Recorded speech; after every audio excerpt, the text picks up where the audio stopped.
እኔማ ቀይ መስመሯ ገብታኛል። የሆነች ፓርት አለኝ እና ነካ ስትደረጉ ወይ ታወርዳላችሁ ወይ ኧረ ምን እያለን ነው? ፖለቲካ ብቻ ነው ቀይ መስመር ያለው። እንግዲህ ፖለቲካ ማለት የሌለብህ ማለፍ የሌለብህ የሀገር ጉዳይ። እኛም እምነት ላይ መጣ የሆነ ነገር ስትል ማለፍ የሌለብህ ነገር አለ። ምን የብቻ በሚስጥር ሚያዝ በስነ ስርዓት ማውራት ያለብን ነገር ታወራለህ። ከዛ በዘለለ ግን የሆነ ያልሆነ ነገር ስትናገር ቀይ መስመር ይባላል። ምንድን ነው እሱ? እኔ አሁን ቀይ መስመር የለኝም። የሚገርም መናገር የምችለውን ነገር ወደ እንትን ነው በግልጽ የሆነ የተገለጠ ነገር ነው ያለኝ። ቀይ መስመር የለኝም። ማሰብ በእናታችሁ ይቅርታ እኮ አንዴ ተቆርጠው ነው አይደለም። አሁን ያስገባውም እኮ ተሀድሶ ነው። አሁን ያስገባውም ተሀድሶ ነው። ይህም እንደ ቦርናጌ ነው። ቀይ መስመር አያውቅም። ይሳደብ ነው የሚለው በጌታ በኢየሱስ። ሲሶ ሰላም ነው ሲሶዬ? እኔ ምን ፋኖ እንዴት ነህ? ሰላም እግዚአብሔር ይብዛል። እንዴት ነህ? አለሁ እግዚአብሔር ይመስገን። ቦርን ሰላም ብያለሁ። ሰላም ላንተ ይሁን።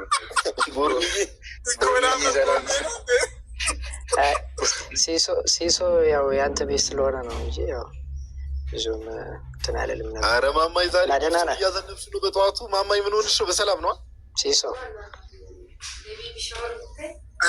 ወይ አይ አንዳንድ ቀይ መስመር ያለው ቦርን እውነቱን ነው። የሆነች ፓርት አለች እና የሆነች ስስ ብልት አለች። እሷ ስትነካር ይላሉ። ምንድን ነች እሷ ፓርት? ጠይቃለሁ ብዬ ጠይቅ እፈልጋለሁ። ሲሶ በእግዚአብሔር ማነው አንተ? እንትን ክርስትና እምነት ሰባኪ ነህ አይደል? እኔ እኮ ካህን ነኝ፣ የኦርቶዶክስ ካህን ነኝ።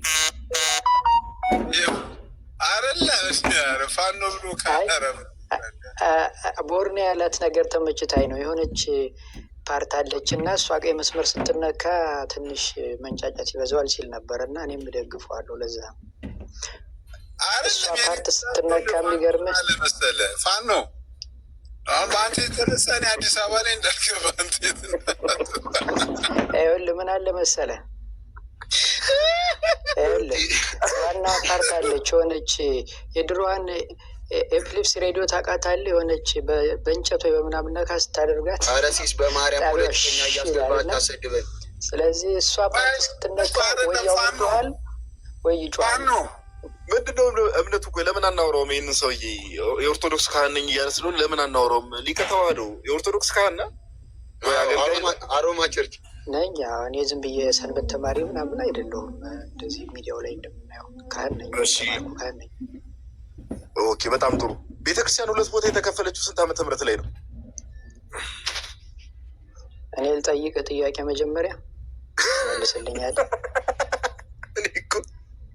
አንድ ጥያቄ ስትጠየቅ የኦርቶዶክስ አገልጋይ ነኝ ትላለህ። አንተ ዝም ብለህ በእናትህ ሼም ያዘ ያራዳ ካህን አይደለ እንዲ አንተ የሰንበት ተማሪዎች ተሰብስባችሁ በቃ ሲኖዶስን በቃ ተካቸው። ዮኒዬ ቆይ ቤተክርስቲያን ለሁለት የተከፈለችው መች ነው? ቆይ እስኪ መልስልን። አንተ ለጣውላ የምትሰግደው ለምንድን ነው? እስቲ ንገረኝ። እውቀት የሌለው ለፈረንጅ ፎቶ የምትሰግደው ለምንድን ነው? ይህ ነው ስስብልት ባይዘ ወይ እውቀት የሌላቸው ሰዎች ምንም ማድረግ አይቻልም። እንግዲህ ጋይስ ባይዘወይ እንዲህ ነው። እኔ አሁን ምንድነው አትሊስት ይህ ሜጀር የሚባል ነገር አሁን ቦርናጌን ፔንቴ ነው በቃ ፔንቴ ነኝ ብሎ ተቀምጧል። ፔንቴ እስከሆነ ድረስ ምንም እኛ በቃ በጋሻው ጋር ሄዶ አምልኮ የሚፈጽመው ምናምን ነገር። ስለዚህ ፔንቴ ነው ሰው ፔንቴ ነኝ ብሎ ከመጣ ችግር የለውም። በመጣበት መልኩ አሁን እኛ እያወራን እየተጫወት ነበር፣ በዛ መልኩ እናወራለን። ኦኬ። ግን ሰው ኦርቶዶክስ ነኝ ብሎ ዋሽቶ ከመጣ በጣም ማይነር የሆነ ነገር እንጠይቅና እግዚአብሔር ደግሞ እንደዚህ ፊት ለፊት ያጋልጠዋል። ዝም ብሎ መቀባጠር በቃ ኦርቶዶክስ ካልሆንክ እኮ በቃ ኦርቶዶክስ ካልሆንክ ችግር የለውም። በቃ ከቤተክርስቲያን የወጣ ሰው ኦርቶዶክስ ነኝ ብሎ ማስመሰል የለበትም ጋይዝ። እና ማን ባራምበራስ ነው ምናምን የሚል ዩዘር ኔሙን አልያዝኩትም በደንብ። ዩዘር ኔሙ ፋኖ ነው የሚለው እኔ ሲስማ ነው አታስንኪኝ። አሁን እኔ እንደዛ እያልኩ በጣም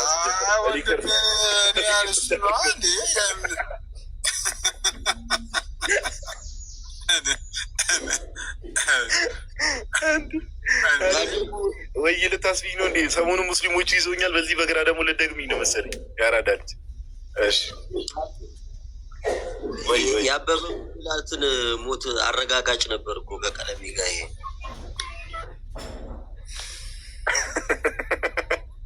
ይሄ እዛ እኮ ቀንም ሙሉ እኮ ቁጭ ብሎ ሲሳደብ በጌታስ። ኧረ እባክህ እንዴ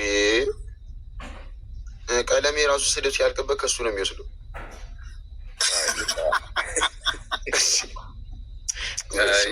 እናንተ ነገር እንግዲህ የሌለ ሰው አታው ዮኒ ቀይ መስመሩ አመጣች። ቀይ መስመር እኔ ቤት ሁኜ ራሴ ቤትም ቢሆን የሌለ ሰው እንዲወራ አልፈልግም። ማንም ሰው አንስቼ ምናምን ይግባ በቃ አንተ ተሀድሶ አለ ምን ሰራለህ? እሱ ጴንጤ ነው። እኔ እሱ አይደለም ማንም ይሁን ግን በሌለበት አንስቶ ማውራት ከእናንተ አይጠበቅም። ከማውራቱ በፊት ትምህርት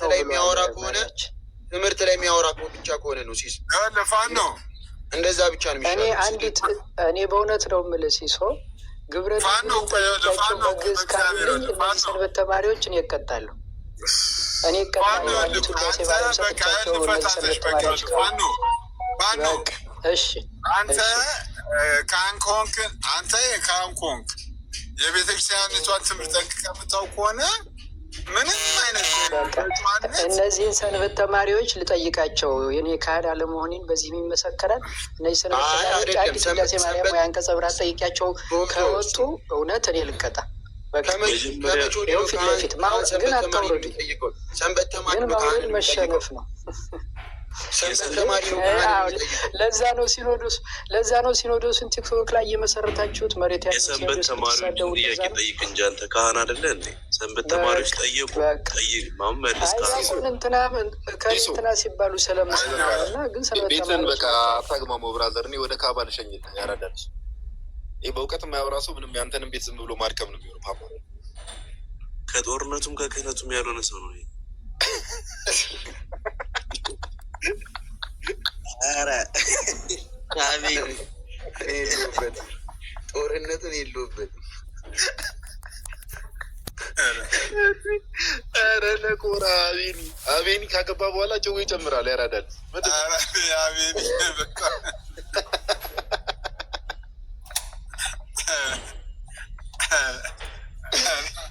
ሲስ እኔ በጣም የሚያስቀኝ ነገር ማለት ነው ሁሉም ይመጣና ሰንበት ተማሪ እኔ ለምሳሌ ሰንበት ተማሪም አይደለሁም፣ በዛ መስመርም ያለፍኩ ሰው አይደለሁም። ለምሳሌ ፐርሰናሊ ብዙ ጊዜ ተናግረናል። ይኸው ዲያቆናት ደግሞ አጀቡን። አሁን መጥቶ ሰንበት ተማሪ አለመኩ ተማሪ አይደለም እሱ አስተዳዳሪ ነው የሰንበት ተማሪዎች መሪ አይደል? አንተ ደግሞ ተማሪ ትለዋለህ እንዴ? ትወጣዋለ መኩ ወይ መኩ ሰው ጋዴ ወሂድን ታውቀዋለህ አይደለ? ውዳሴ ማርያምን በግዕዝ ምናምን ነገር አቀላጥፎ ነው የሚለው እና ይሄ ሰውዬ የሰንበት ተማሪ ነው ማለት ነው ወይ? ኧረ ዝም ብሎ እኮ እንትን አሁን እኛን አንትሽ እነሱ በሚሉት ነገር እንደው የሆነ ጭንቅላታችን የሚነካ ምናምን ይመስላቸዋል። ታውቃለህ አሁን እናንተ ሰንበት ተማሪዎች፣ እናንተ የቲክቶክ ሲኖዶሶች፣ እናንተ እንዲህ የሚለው ነገር ምንም ብትሉ ባትሉ እኛ ባይዘው ሲስ ያቀናል። ሲስ በደንብ በቅርበት ስለሚያቀን ሲሶስ አቀናለ። እንደዚህ አይነት ነገር ጭራሽ ነው ቅንጣት ያክል ነው የማይሰማን። እና ግን በእውቀት የሚያወራ ሰው ካለ ደስ ይለናል። በእውቀት የሚያወራ ሰው፣ ያለ እውቀት ግን ዝም ብሎ እንደ መቀበጣጠር የሰዎችንም ሰዓት ማቃጠል ነው። ሰንበት ተማሪ ባይዘው ንቀት አይደለም። ሰው ሰንበት ተማሪ መባሉ ይሰጉር ቲንግ ቤተክርስቲያኑ ሰው የሰንበት ተማሪ ከሆነ ደስ የሚል ነገር ነው። ስድብም አይደለም፣ ንቀትም አይደለም፣ ምንም አይደለም። ግን እኔ ለምሳሌ ሰው መጥቶ ሰንበት ተማሪ ቢለኝ ሰንበት ተማሪ አይደለሁም ብዬ ነው የምመልስ። ለምን ያልሆንኩትን ነገር ነኝ ብዬም አልናገርም። ግን ደግሞ በመዋቅር ውስጥ ያለፉ ደግሞ እንደነመጓሉ ዲያቆናት ደግሞ ክህነቱ ያላቸው እዚሁ ቲክቶክ ላይ ደግሞ ካህናትም አሉ። የምር ነው አገልግሎቱ ላይ ያሉ በቤተ መቅደስ ውስጥ የሚያገለግሉ እና እነርሱም አሉ። እና አንዳንዴ የሚሰማኝ ሰው የለም ተብሎ የማይሆን ነገር መቀባጠርም መልካም አይደለም። እና እንደው በቃ ይሄ በሁለት ማሊያ በሁለት ማንኪያ የምትበሉ ምናምን ሰዎች በቃ ይብራባችሁ። ይህ እኮ ያለፈበት ሙድ ነው። እኔ ኦርቶዶክስ ነኝ እያሉ ሰው ይጠይቃል። በዚህ ሰዓት ኦርቶዶክስ ነኝ ስትል የኦርቶዶክስን ትምህርት ይጠይቃል። በትንሹ የኦርቶዶክስን ታሪክ የቤተክርስቲያኒቷን ትምህርትና አስተምሮ ስለሚጠይቅ ትበላለህ። ስለዚህ እንደው ይሄ ሙድ ቢበራ መልካም ነው። በቃ የተበላበት ሙድ ነው እና ፍቱ ለማለት ያክል ነው። መኩዚ እንኳን ደህና መጣ።